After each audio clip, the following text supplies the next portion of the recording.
Hola a todos, sean bienvenidos y bienvenidas a un nuevo video. El día de hoy hablaremos acerca de los temas exclusivos de física para el examen de admisión al UCEP. Sin más por el momento, comenzamos.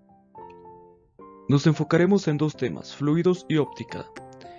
Para hablar de fluidos es menester definir la ciencia que estudia los fluidos, que es la hidráulica. Estudiará todos los fenómenos relacionados con ellos y se dividirá en dos, hidrostática e hidrodinámica. La hidrostática estudia los fluidos en reposo y la hidrodinámica estudia los fluidos en movimiento. El primer concepto de la hidrodinámica es la presión atmosférica. La presión atmosférica es la presión de la atmósfera que ejerce en todas las direcciones sobre los cuerpos sumergidos en ella.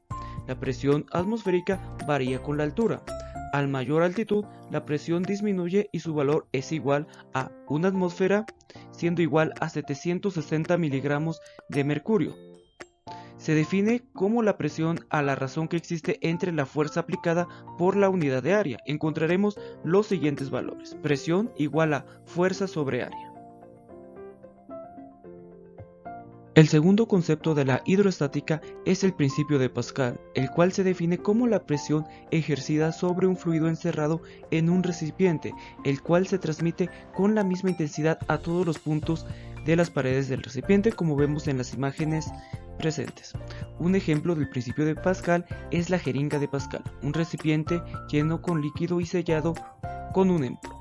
Si al émbolo se le aplica una fuerza, esta se transmitirá íntegra al líquido, que a su vez ejercerá una presión de la misma intensidad en todas las direcciones. Si el recipiente tuviera orificios, el líquido saldría con la misma presión producida con el émbolo, como vemos en la imagen de arriba, la cual es la jeringa de Pascal. Veremos cómo el émbolo ejerce fuerza y toda esta fuerza es distribuida a través de los fluidos, la cual choca con las paredes del recipiente. La prensa hidráulica es un dispositivo que emplea el principio de Pascal para su funcionamiento. Está formada por dos recipientes cilíndricos comunicados que contienen un fluido. La sección transversal de uno de ellos es mayor que la del otro, y cada recipiente tiene un émbolo.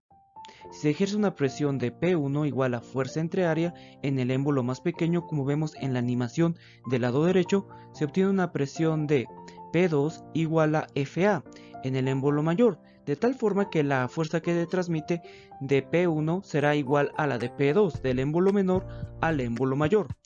La fórmula de la prensa hidráulica será F minúscula entre A minúscula igual a F mayúscula y A minúscula. Esto quiere decir que la fuerza del primer émbolo en el área de P será más pequeña que en el segundo émbolo. Sin embargo, la transmisión de fuerza será equivalente.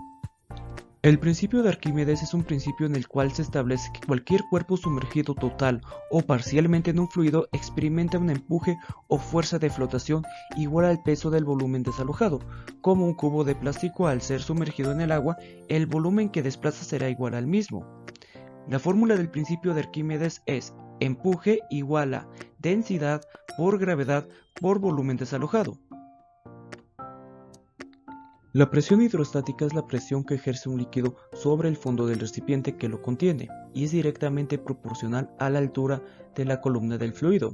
Se formula como peso específico igual a densidad por altura o peso específico igual a la densidad por la gravedad por la altura. Los conceptos de tensión superficial, capilaridad y adherencia son conceptos que ya vimos en el video de biomoléculas inorgánicas. Recapitulando, la tensión superficial es la superficie libre de los líquidos que se comporta como una membrana elástica tensa. Es decir, los objetos que tengan menor masa, por así decirlo, van a caminar en un medio líquido, como las patas de los insectos. La adherencia es la fuerza de cohesión entre un líquido y un sólido. Un líquido moja una superficie cuando su adherencia es mayor a su tensión superficial, y un líquido no mojará la superficie cuando su adherencia es menor que su tensión superficial. La capilaridad es la propiedad de los líquidos para guardar un nivel diferente a los vasos comunicantes cuando están comunicados a tubos capilares. Esto se puede ejemplificar cuando un popote rompe la tensión superficial del agua y esta agua se eleva a través del popote. Esto se ejemplifica a nivel biológico en los capilares de los vasos sanguíneos y principalmente a través de los xilemas y folemas, que son los vasos capilares de las plantas donde comunicará sus distintos líquidos. La hidrodinámica es la rama de la hidráulica que estudia los fluidos en movimiento, al igual que la hidroestática es de suma importancia para el diseño de las tuberías. Por ejemplo, para saber el volumen de un fluido en movimiento a través de un tubo, se multiplica el área de la sección transversal del tubo por la velocidad por el tiempo. El gasto es la razón entre el volumen del líquido que fluye en la unidad del tiempo. Se formula gasto igual a volumen entre tiempo por área de sección transversal del tubo por velocidad. El flujo es la razón que existe entre la masa de líquido que fluye y la unidad de tiempo. La ecuación de continuidad establece la continuidad de dos gastos de dos secciones transversas, P y Q. Se formula A1 por B1 igual a A2 por B2, donde A1 es el área transversa de la región 1 por su velocidad, igual al área transversa de la región 2 por la velocidad de la misma. La ecuación de Bernoulli establece que en un fluido cuyo flujo es estacionario, la suma de la energía cinética potencial y la energía de presión que tiene el líquido en el punto A es igual a la suma de las mismas energías en el punto B. El teorema de Torricelli establece que la velocidad de salida de un líquido por el orificio de un recipiente es la misma que adquiriría un cuerpo que se dejara caer desde una altura igual a la superficie libre del fluido hasta el nivel del orificio, como vemos en las imágenes. La óptica es la parte fundamental de la física que estudia la luz y aquellos fenómenos que impresionan en el sentido de la vista. La reflexión de la luz es el fenómeno que se produce cuando tenemos la sensación de que un rayo de luz rebota sobre una superficie. Lo que ocurre en realidad es que el rayo de luz se devuelve al chocar con un medio diferente al que se desplaza, como ocurriría cuando se patea una pelota contra la pared. En la reflexión de la luz se pueden distinguir el rayo original o rayo incidente y el rayo que devuelve, el cual llamaremos rayo reflejado. En el punto donde el rayo incidente y el reflejado se encuentran, se traza una línea imaginaria perpendicular a la superficie, la cual se conoce como normal, como vemos en la imagen del lado derecho. Entre el rayo incidente y la normal se forma un ángulo de incidencia, y entre la normal y el rayo reflejado se formará un ángulo de reflexión. Así, la dirección en la que se refleja la luz depende de la forma de la superficie reflectante y de la dirección del rayo incidente. La luz posee una frecuencia de onda y una velocidad que es igual tanto en el rayo incidente como en el rayo reflejado. Sin embargo, la intensidad de la luz reflejada es más baja que la luz incidente. Las leyes de la reflexión de la luz explican la propagación del rayo de luz cuando se devuelve. Existen dos leyes. Primera ley.